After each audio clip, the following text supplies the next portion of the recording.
Bienvenue dans l'une des salles de réunion du cabinet Rocher-Chabanel. Donc salle dans laquelle effectivement on tient régulièrement bon nombre d'assemblées générales. On n'est pas superstitieux parce qu'effectivement il y a 13 sièges. C'est la capacité de la chaise. La table. Alors,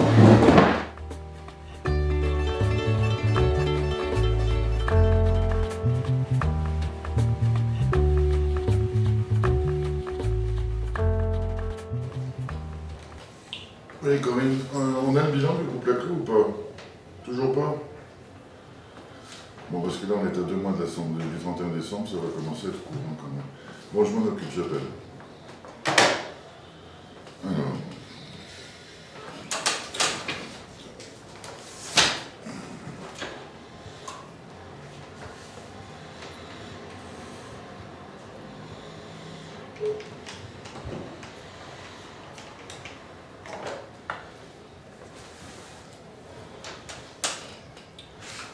Oui, bonjour, c'est M. Santamaria Rocher-Chabanel. Dites-moi, est-ce que M. Jacal est arrivé? Il n'est pas là. Bon. Et vous le voyez dans la journée?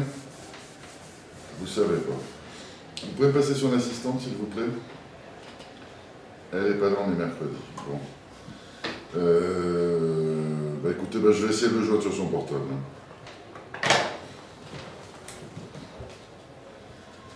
On va rechercher.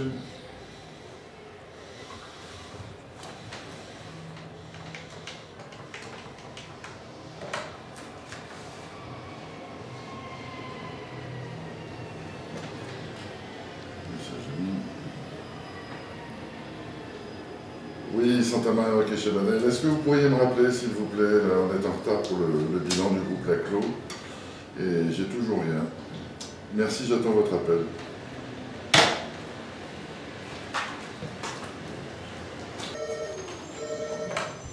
Oui, allô? Ah, M. Jacal. Oui, c'est gentil de me rentrer, c'est sympa. Dites, on n'a toujours pas le bilan du groupe Laclos, là. Moi, je suis embêté parce que le commissaire aux comptes, vous le connaissez, comme il est très à cheval sur les délais, on va... oui, bon, c'était bon, ok.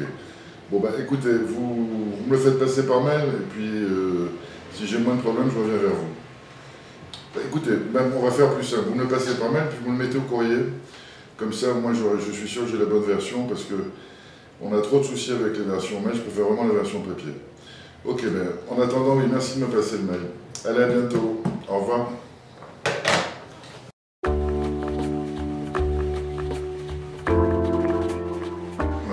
C'est pas trop tôt, hein. Bon. Allez.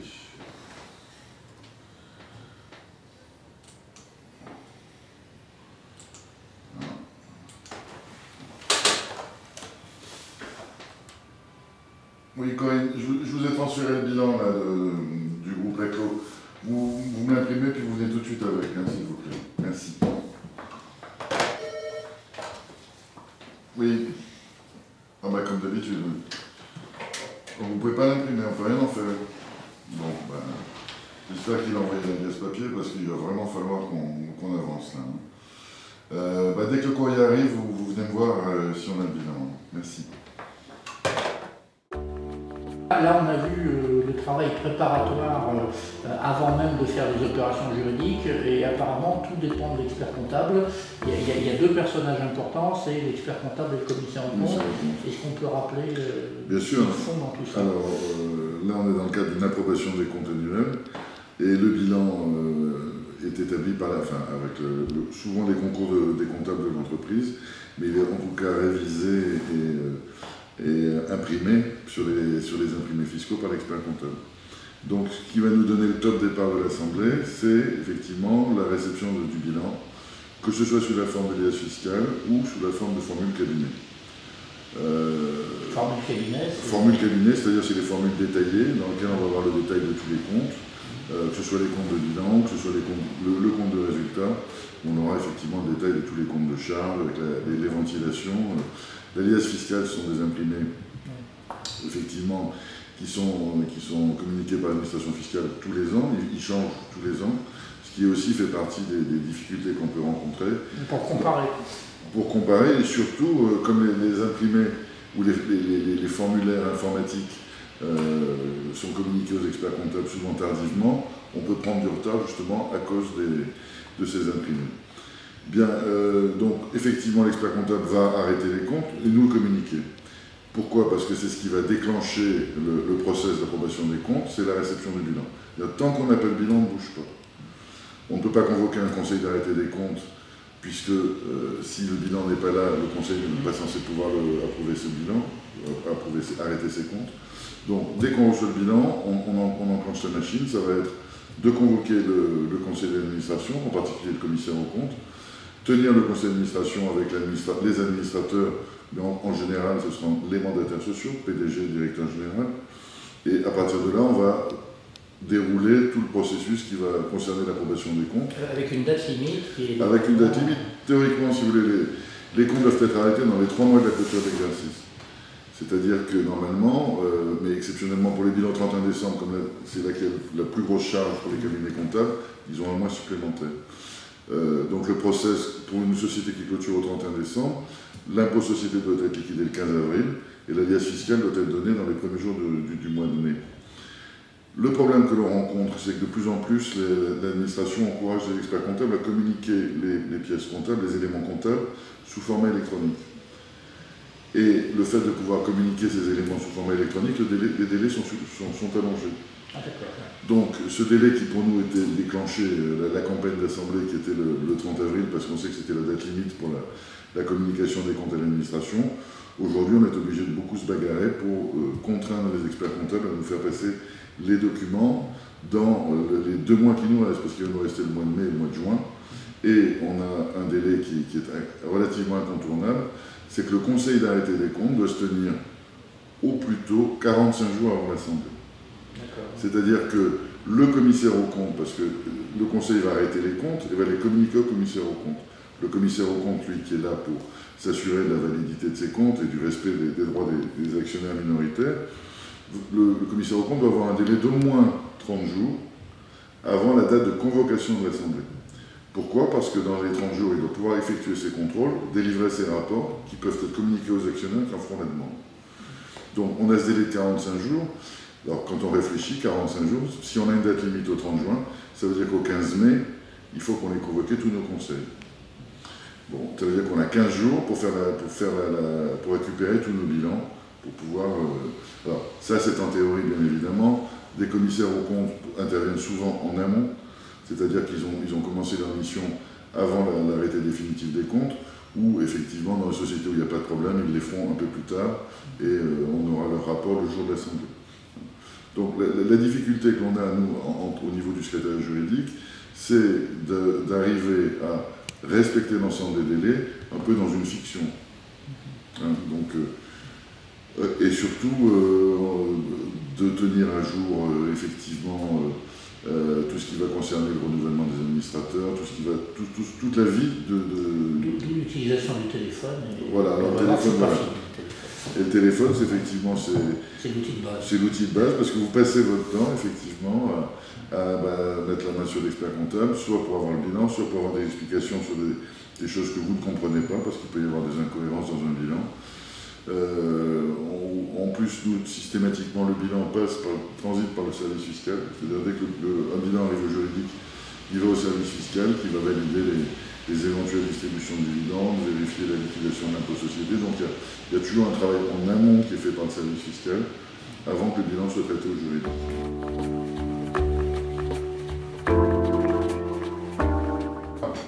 Voilà, entrez. Merci. Asseyez-vous. Vous avez regardé un peu, non? Vous n'avez pas eu le temps? Non, j'ai pas eu le temps. Je viens de m'entraîner.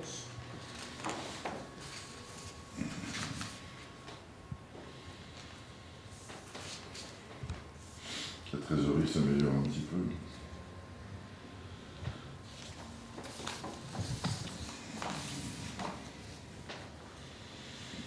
Ils ont quasiment le même résultat que l'année dernière. 701 000 € pour l'année dernière, 699 000 pour cette année.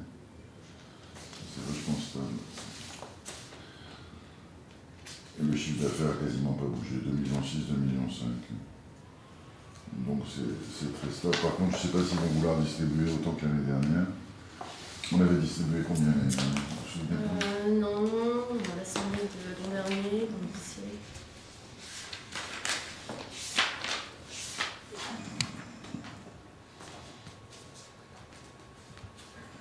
Je ne suis pas dans la bonne assemblée, excusez-moi. Non, ça c'était la GE l'année dernière.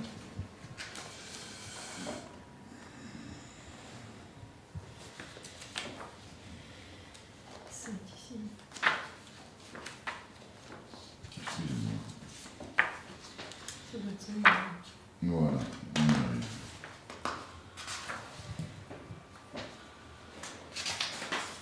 On avait distribué.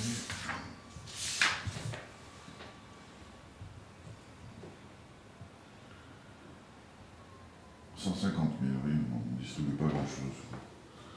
Bon, on va voir. Bah, écoutez, on va déjà essayer de se mettre d'accord sur une date pour le conseil.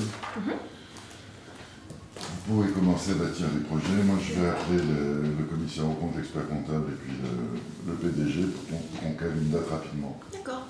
Hein, donc, bah, dès que j'ai la date, je vous rappelle et puis on avance. D'accord, ça marche. Merci beaucoup, Colin.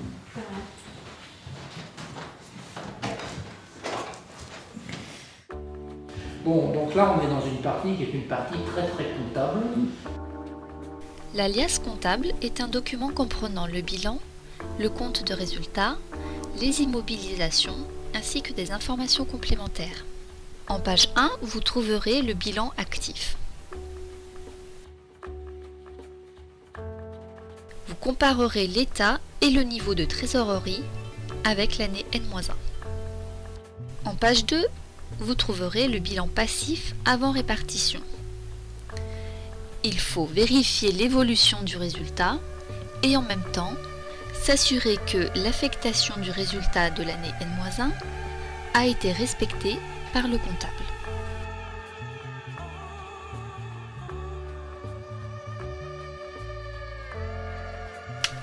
En page 3 se trouve le compte de résultat de l'exercice. Il faut analyser l'évolution du chiffre d'affaires.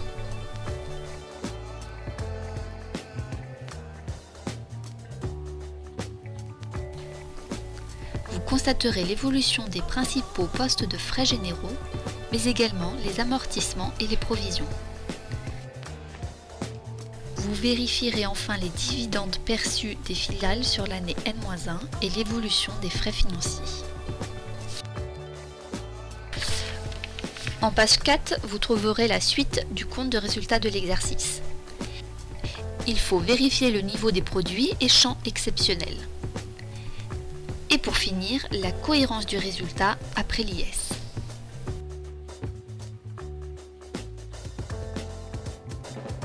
En page 5 se trouvent les immobilisations. Vous remarquerez la nature et le montant des investissements réalisés dans l'année, mais aussi des sorties d'actifs. En page 6 se trouvent les amortissements. En page 7, vous trouverez les provisions inscrites au bilan. Il faut vérifier la nature des provisions. Page 8, vous trouverez l'état des échéances, des créances et des dettes à la clôture de l'exercice. Vous remarquerez la répartition court terme et long terme des dettes. Vous vérifierez également les comptes courants d'associés. Page 9, vous trouverez la détermination du résultat fiscal. Vous devrez vérifier s'il y a des dépenses somptuaires. Sur les autres pages, vous trouverez les déficits, indemnités pour congés à payer et provisions non déductibles, le tableau d'affectation du résultat et renseignements divers, la détermination des plus et moins-values, l'affectation des plus-values à court terme et des plus-values de fusion d'apport, le suivi des moins-values à long terme, réserve spéciale des plus-values à long terme, réserve spéciale des provisions pour fluctuation des cours, la détermination de la valeur ajoutée produite au cours de l'exercice, la composition du capital social et enfin les filiales et participations. On a vu une liasse fiscale, c'est-à-dire qu'un conseil juridique ne peut pas se permettre d'être incapable de lire un bilan. Et donc, en gros, quel est le processus là, d'examen et de décision? Alors, bon, je pense que chaque professionnel a sa façon de procéder, mais en ce qui me concerne, je commence toujours l'appréhension du dossier par une lecture approfondie du bilan. Alors, bien évidemment, on a les éléments clés du bilan, ça va être le chiffre d'affaires et le résultat. Le chiffre d'affaires pour voir si on est en progression par rapport à l'exercice N-1, parce que c'est révélateur de la santé de l'entreprise. Et nous, effectivement, vis-à-vis des dirigeants d'entreprise, on doit quand même savoir de quoi on va parler le jour de l'Assemblée. Parce que ça, c'est pas juridique. C'est pas juridique du tout, et sachant que dans beaucoup d'entreprises, même de taille importante, de taille significative, les dirigeants laissent le conseil, effectivement le conseil, enfin l'avocat, mener les débats et effectivement apporter des réponses à des actionnaires qui pourraient poser des questions sur les comptes. Donc, les deux éléments clés, chiffre d'affaires, progression ou non, bénéfice, enfin résultat, bénéfice ou perte, bénéfice, il y a une progression, et à partir de là, on va rentrer dans le détail des comptes, c'est-à-dire qu'on va... Et ça nous permettra de compléter notre rapport de gestion, parce que le rapport de gestion nous oblige à faire figurer un certain nombre d'informations, c'est-à-dire que, en particulier au niveau des investissements qui ont pu être réalisés, donc dans l'alias fiscal, on a des tableaux sur lesquels on va voir les investissements qui ont été réalisés, les désinvestissements, c'est-à-dire les ventes ou les mises au rebut qui ont pu intervenir, ce qui va donc mouvementer nos comptes d'actifs, c'est-à-dire que si les immobilisations, si on a fait de gros investissements, nos immobilisations vont augmenter. Si au contraire on a vendu ou mis au rebut des immobilisations, on verra une décroissance de nos comptes. Et le rapport de gestion, il est destiné à qui? Le rapport de gestion est destiné aux actionnaires, d'abord aux actionnaires, sachant que le rapport de gestion est validé d'abord par, bien évidemment, le conseil d'administration. Il est soumis au commissaire aux comptes, qui est toujours à même de faire des observations, parce que, et ça on en reparlera tout à l'heure du rôle du commissaire aux comptes. Donc, ce rapport de gestion, et bien évidemment, lorsque l'Assemblée s'est tenue, il est signé, il est déposé au greffe, donc tout le monde peut prendre connaissance du rapport de gestion. Donc c'est partie des éléments clés de l'Assemblée, puisque c'est ce qui va expliquer aux actionnaires le déroulé de l'exercice. On a parlé du chiffre d'affaires, et le résultat... Alors, le résultat, les investissements, on peut voir aussi les accroissements ou pas de frais, les variations de masse salariale. Donc tous ces éléments, si vous voulez, qui vont apporter un éclairage que l'on espère pertinent aux actionnaires le jour de l'Assemblée. Donc on commence effectivement à bâtir nos projets, c'est-à-dire que là, en ce qui me concerne, je vais toujours en conseil d'administration avec des projets de conseil, de rapport et d'assemblée, et qu'on va compléter en accord avec le commissaire aux comptes, l'expert comptable et le dirigeant. Il faut préciser que là, on est par définition dans des sociétés non cotées, on est dans et que si on était dans des sociétés cotées, ça serait beaucoup plus solennel.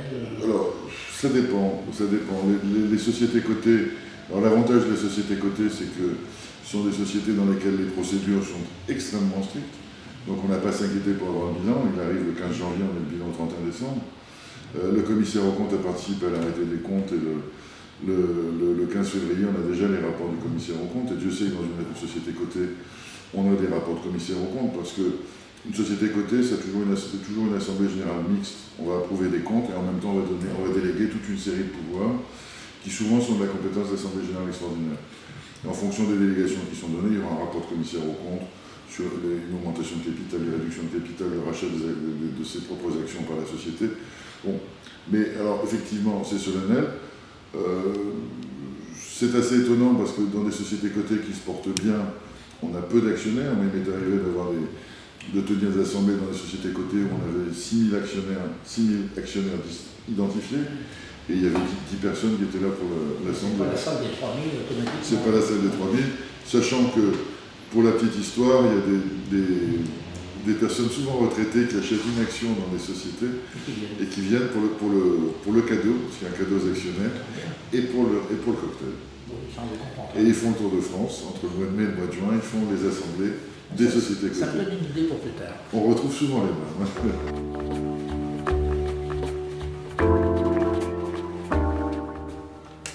Oui, vous pouvez m'appeler M. Laclos, s'il vous plaît, là. Merci.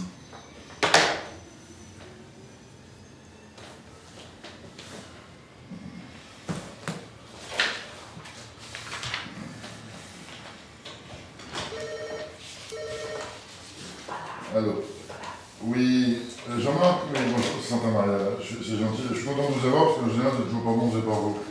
Dites-moi, j'ai eu le bilan ce matin, on a commencé à regarder. Qu'est-ce qu'on pourrait caler comme date raisonnable pour le Conseil et l'Assemblée? Parce que vous savez, il faut que je trouve après l'expert comptable et le commissaire au compte. Il n'est pas encore passé le commissaire au compte, bon, on va pas être en avance. Bon, bah écoutez, moi ce que je vous propose, on pourrait dire par exemple que le Conseil, on le fait le 5 vers 17h, ce serait pas mal. Et puis l'Assemblée, bah, moins 15 jours après, hein, si le commissaire au compte ne nous embête pas trop, on pourrait faire l'Assemblée jeudi 22 à 17h. Donc on se retrouverait à la fois le 5 et à la fois le 22. Ça vous va? Allez, vous avez réfléchi au dividende? Non. Oui, c'est encore M. Santa-Maria. Oui, comment, il n'est pas encore arrivé, bon. Est-ce qu'on pourrait caler une date? Il doit passer dans la journée, vous savez pas, parce que bon, on se court un peu après, on a du mal oui, bon. Bah écoutez, oui, puis j'ai pas son portable. Il veut pas qu'on le donne, bon, ok. Bah, je commence à comprendre. Est-ce qu'on pourrait caler une date? Ça fait une semaine qu'il me rappelle chaque fois le lendemain, ça commence à bien faire, moi je vais pas y arriver. Écoutez, ça fait 3 fois que j'appelle aujourd'hui. À chaque fois on me dit qu'il va arriver, il n'est pas... Non mais il y en a marre. Hein. Bon, bah, vous lui dites de m'appeler dès qu'il arrive, hein, parce que ça commence à bien faire. Est-ce qu'on pourrait caler une date? La faute qui me rappelle demain, bon sang, merde. C'est maintenant que j'ai besoin de l'information, je vais faire partir quoi mes convocations. Un vrai bol. Bon, donc on voit que le téléphone est encore un bel outil, mais à condition qu'il y ait quelqu'un qui réponde. Exactement. Et dans ces périodes qui sont quand même des périodes extrêmement chargées ben, pour tous les professionnels, que ce soit l'expert comptable qui finit les bilans qu'il a en retard, le commissaire au compte qui attaque ses missions en avance, et puis nous au milieu en essayant de trouver des dates avec le chef d'entreprise pour réunir tous ces professionnels donc, autour d'une table. Alors ici, le commissaire au compte, bon, il ne faut pas qu'il nous embête trop, le commissaire au compte. Non, je vous dis, il ne faut pas qu'il nous embête trop, c'est qu'effectivement, c'est par rapport au délai qu'on évoquait tout à l'heure, ce délai de 45 jours, certains commissaires au compte sont très à cheval et veulent qu'on tienne vraiment compte de ce délai, c'est-à-dire qu'on est notre conseiller plus tard le 15 mai. Dans l'exemple que vous voyez, on convoque le conseil pour le 5 et on tient l'Assemblée le 22. Donc on a un délai de 17 jours seulement entre le Conseil et l'Assemblée. Mais bon, comme le commissaire au compte était passé avant l'arrêté des comptes, donc il a pu terminer sa mission en temps et en heure. Et quand on dit qu'il passe, il passe physiquement. Quand on dit qu'il passe, effectivement, ça peut passer d'une demi-journée à une semaine, voire plus, à plusieurs collaborateurs qui vont éplucher les comptes de l'exercice. On a fréquemment, des choses qui arrivent aussi, c'est que la conséquence du passage du commissaire au compte, il peut demander à ce que le bilan soit refait. Parce qu'il estime qu'il y a des éléments qui pour lui sont significatifs et qui peuvent avoir une incidence sur les comptes, ou des éléments dans l'annexe, des renseignements dans l'annexe qui ne figurent pas et qui pour lui représentent un caractère significatif. L'intervention du commissaire au compte est toujours... Bon, en général, il n'y a pas de problème parce qu'il y a une collaboration, c'est-à-dire que l'expert comptable va donner ses notes de révision, les grands classeurs comme ça de révision, au commissaire au compte pour lui permettre de gagner du temps. Mais le commissaire au compte est toujours très sensible au caractère significatif ou pas d'un élément. Vous avez 100 000 € de résultat, vous avez une écriture qui n'a pas été passée qui représente 10 000 €, ce n'est pas significatif par rapport au résultat. Par contre, ça ferait 80 000 € de différence, effectivement, ce serait significatif, on referait le bilan.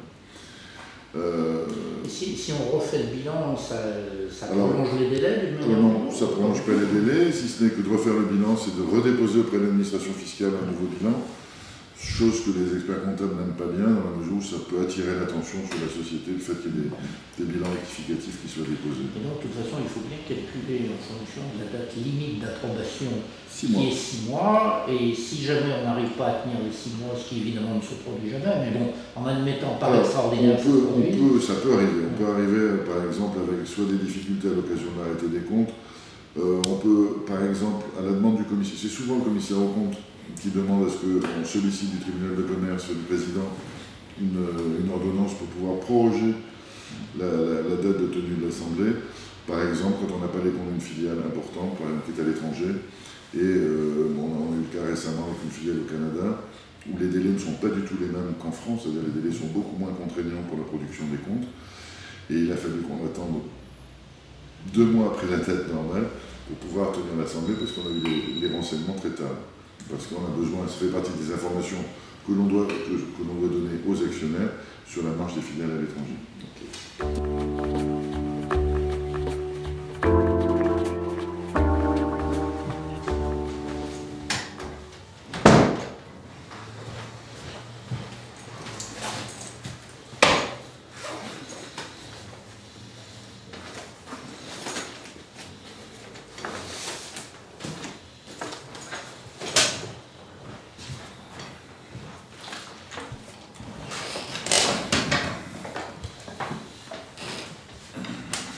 Oui, je suis là.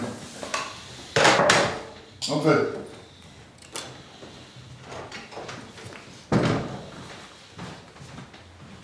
Si vous, je reviens du conseil, là, je remonte sur la route, je vous en parle même pas. Les camions, les trucs, c'est cool. Bon, alors, on a pu regarder un petit peu les projets qu'on avait préparés. Au niveau de la distribution, ils ont des besoins un peu plus importants que l'année dernière. On distribue 200 000. Ok. 200 000, donc on continue, on a complété la réserve légale, hein, donc c'est pas la peine de la doter, et le reste on met en réserve. En ce qui concerne les jetons de présence, on a la même somme que l'année dernière, et comme d'habitude, on la donne toujours au même administrateur, le papa du président. Sinon, il faut renouveler le conseil d'administration, vous savez, chaque année, on autorise un montant de caution, pour les 12 mois suivants, et donc là on reste toujours à 6 millions de cautions, c'est le même montant. L'Assemblée m'ont confirmé que c'était bien 22, qu'il n'y avait pas de problème. D'accord. À quelle heure? 17h au siège. Voilà, bon, sinon les renouvellements, on renouvelle les administrateurs, les commissaires aux comptes, il n'y a aucun problème. Allez-y, vous regardez tout ça, et puis on revient. Ok. Merci beaucoup.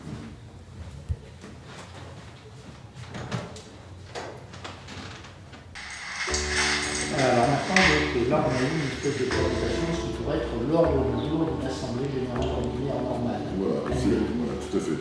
Le rôle du conseil d'administration, donc, bien évidemment, indépendamment de l'arrêté des comptes, l'arrêté formel des comptes, c'est justement de préparer cette assemblée. Donc le conseil va préparer le rapport de gestion, donc c'est pour ça qu'on a soumis un projet, et on doit, nous, en amont, effectivement, préparer une affectation des résultats. Une affectation des résultats, ça va être de veiller à ce que les réserves, la réserve légale soit dotée à plein, que, effectivement, en fonction du dividende prévu, le montant en euros soit un chiffre rond, qu'on n'ait pas 14 chiffres derrière la virgule, parce qu'on n'a pas voulu déroger ce que nous a demandé le président. On peut très bien avoir, on nous demande de distribuer 200 000, ça peut être 200 000, 25 € pour avoir un chiffre rond vu le nombre d'actions. On va aussi, ça fait partie des particularités de ces dernières années, valider avec le commissaire aux comptes les délais de paiement, parce que maintenant on doit faire figurer dans notre rapport de gestion les délais de paiement dans la limite de 60 jours, voire au-delà, et expliquer pourquoi on paye nos fournisseurs au-delà de 60 jours, puisque la loi est la même. Est-ce qu'on peut dire à quoi ça sert, si ça sert à quelque chose? Alors, à l'origine, c'était pour permettre effectivement de donner une information, parce qu'effectivement ça sous-entend au niveau du service comptable un travail de préparation, parce que tous les logiciels ne sortent pas ces chiffres-là, et surtout ça permet effectivement de mettre le doigt sur les sociétés qui ne respectent pas les délais de paiement. Alors, au début, ce qui était visé, c'était les grosses entreprises, donc il y avait un poids économique vis-à-vis de leurs fournisseurs, en particulier dans la grande distribution. On se rend compte que, par exemple, dans les entreprises qui travaillent avec les collectivités locales, les délais de paiement ne sont pas respectés. Pourquoi? Parce qu'eux-mêmes sont payés à perte de vue. Quand vous avez une entreprise qui est payée par une collectivité locale 6 mois après l'achèvement d'un chantier, elle a du mal à payer ses propres sous-traitants, donc ça peut poser des problèmes. Il faut savoir que le commissaire aux comptes, c'est lui qui est toujours le gardien du temple, pour le cas où effectivement ces délais de paiement ne sont pas conformes aux prescriptions de la loi, doit écrire au ministre des Finances. Oui. Est-ce qu'on sait si ça se fait, ça réellement? Non, pour le moment, on n'a pas de retour. On n'a pas de retour. C'est un peu une rigolade parce qu'effectivement, écrire au ministre des Finances, on imagine qu'on écrive à Barouin ou à Pécresse, c'est pas. Ils ont d'autres chats à fouetter en ce moment. Bon, on ne sait pas à quoi ça sert, mais malgré tout, ça amène une certaine rigueur. On voit effectivement, maintenant c'est la deuxième année, on voit l'amélioration parce que le chef d'entreprise n'apprécie pas que tout le monde puisse voir qu'il ne respecte pas la loi, en particulier ce délai maximum de 60 jours. Donc il y a des efforts qui sont faits. Enfin, ça, c'est si la société est une petite démocratie. Il devrait y avoir des sociétés dans lesquelles il y a un actionnaire majoritaire et puis les autres n'ont pas grand-chose à dire. Oui, tout à fait. Mais bon, malgré tout, l'avantage de la formule de la société anonyme, qui est la formule la plus institutionnalisée, c'est-à-dire dans laquelle tout est cadré, c'est quand même, pour nous professionnels, c'est un plaisir, hein, de travailler sur une société anonyme. On déroule parfaitement le plan de tenue d'assemblée ou autre, tout est prévu par la loi, contrairement à la SAS où c'est un peu l'anarchie la plus complète, on peut faire n'importe quoi, les délais, on peut avoir 36 SAS avec 36 délais différents en termes de convocation. On n'est pas tenu de convoquer le commissaire aux comptes, on n'est même pas tenu de le convoquer à l'Assemblée. Donc, nous, professionnels, travailler dans une SA, pour nous, c'est du plaisir. D'accord, donc là, on affecte le résultat. Qu'est-ce qu'il y a comme autre point à l'ordre du jour dans une assemblée annuelle? On est dans une assemblée annuelle, donc qui dit assemblée annuelle dit assemblée ordinaire. Hein, c'est-à-dire, on ne va pas modifier les statuts, prendre quelques décisions que ce soit important, on se contente d'approuver les comptes. Et dans une société anonyme, on va avoir par exemple le renouvellement de tout ou partie du conseil d'administration. Les statuts prévoient en général un tirage au sort, c'est-à-dire qu'au premier renouvellement du conseil, à l'origine de la société, on a tiré au sort les administrateurs pour permettre de renouveler par tiers, par exemple, tous les 2 ans, un tiers du conseil d'administration. Les commissaires aux comptes, mandat 6 exercices, donc on va renouveler commissaire aux comptes et commissaire aux comptes suppléants. On parlait des jetons de présence. Effectivement, l'Assemblée, c'est l'organe qui va décider de la fixation du montant des jetons de présence. Alors là, en général, ce à quoi on assiste de plus en plus, c'est un montant par administrateur et par réunion. Bon, peut-être 500 €, 300 € par administrateur en fonction du nombre de réunions qui sont tenues dans l'année. On n'a pas vu passer les conventions réglementées. Alors, les conventions réglementées, alors ça c'est une belle tarte à la crème aussi. Hein. Pourquoi? Parce qu'on a des régimes différents entre SA et SAS. Dans une société anonyme, le commissaire aux comptes, qui est toujours le gardien du temps, donc qui va s'assurer du suivi des conventions, va rappeler les conventions anciennes. Donc on peut avoir puisque ces conventions sont rappelées dans le rapport spécial, on peut avoir un rapport spécial d'une dizaine de pages dans lequel on rappelle les conventions qui ont pris naissance 20, 30, 40 ans auparavant. Entre la société et les dirigeants. La société et les dirigeants, d'autres sociétés dans lesquelles on va retrouver les mêmes personnes physiques ou les mêmes dirigeants. Donc effectivement, le rapport spécial dans une SA peut être relativement pesant, alors que dans une SAS, ce n'est que les nouvelles conventions qu'on va évoquer et on passera sous silence les anciennes. Effectivement, notre rôle aussi, c'est justement que ces conventions soient autorisées au préalable par le conseil d'administration, avec toutes les difficultés que ça sous-entend, puisque les conventions vont peut-être être amenées à les découvrir à l'occasion de l'examen des comptes, alors que l'approbation aurait dû être antérieure. Et en fait, pour mettre le doigt sur quelque chose qui est important, ça ne concerne pas la rémunération. Enfin, la rémunération des dirigeants, elle fait l'objet de... La rémunération des dirigeants ne rentre pas dans le cadre des conventions réglementées. C'est de la compétence du conseil d'administration et que du conseil d'administration. Il peut pas y avoir d'autres organes, sur les comités de rémunération ou autres. Il n'y a que le conseil d'administration qui est à même de fixer la rémunération. Vaste question. Vaste question, très intéressante question. Tout à fait. Ce sera pour un prochain épisode.